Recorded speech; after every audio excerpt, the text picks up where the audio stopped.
The home of Roland and Felicie Belay is filled with the paintings of the most famous artists of our time. In this particular room, I'm surrounded by the creations of their newest protege, OliverJohnson. Well, maybe you've heard of the Birdman of Alcatraz. Well, I guess you could call Oliver the painter of prisons like Sing Sing, Auburn, and Attica. You know, Oliver has only been out of prison for 2.5 years, and already his paintings are selling for up to $12,000. Now, he has spent half of his 30 years behind bars. But the man that I met in New York City is somebody who has finally found his way.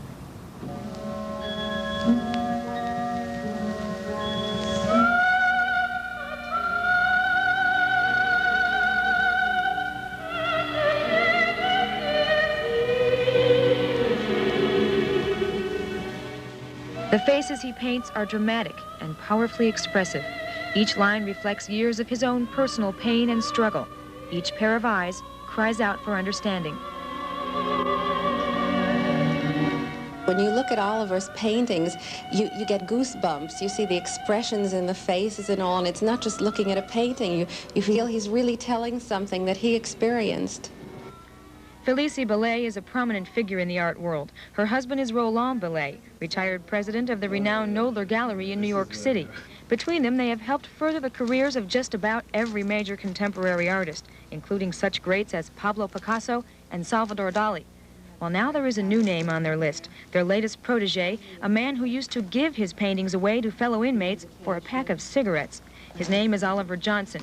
He's 30 years old, and he spent half those years looking out from behind prison bars.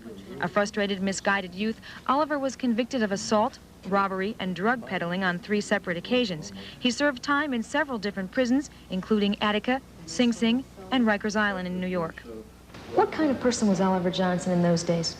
Lonely, and art just covered it up.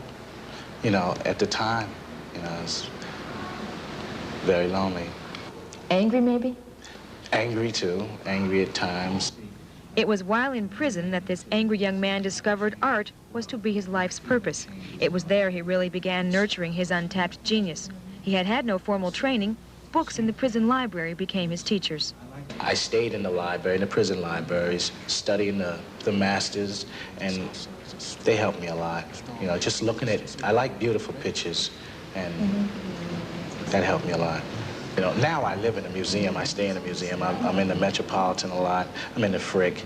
I, you know, took a ride to Washington, to the National Gallery. So, you know, now I'm looking at painters, the paintings, but then I would look at the books, and it was just as beautiful. Where did you paint while you were in prison?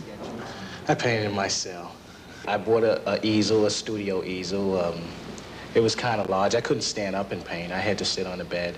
And I did most of my painting during the evening.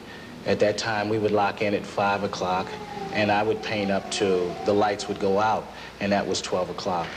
Now, then they advanced the light, and I could go on, and that's how I did it. When Oliver left prison in 1977, he was ready to set the world on fire with his work. However, he found out that life on the outside wasn't as easy as he'd hoped it would be.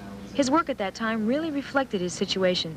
This guy looks like he's kind of down in his luck. Yeah, this is the mechanic, and this is one of the paintings that I painted during one of the worst times of coming out of prison and to now.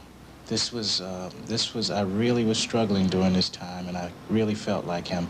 And this was the time when I said earlier I had lost a lot of hopes, but I still kept struggling, and I got on welfare, and I still kept painting and kept struggling, and this was something that came out during that period. And it's very simple, but yet very expressive. He really is. Yeah. They say that things are always darkest before the dawn. In Oliver's case, it was definitely true. It was at this, his lowest point, that Roland and Felicie discovered Oliver and gave his work the exposure it needed to catapult him to fame.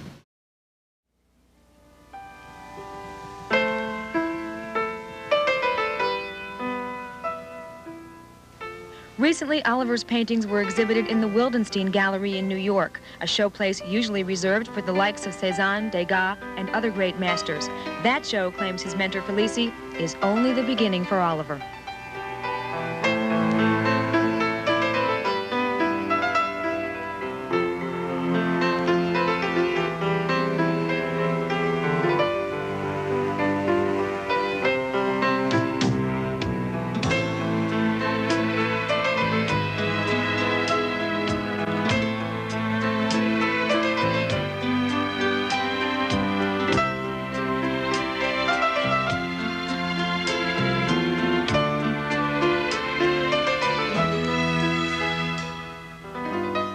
I hope that Oliver will have shows all over the United States, all over the world, that he'll be recognized by every museum, because I think that Oliver is one of the greatest talents of our time today.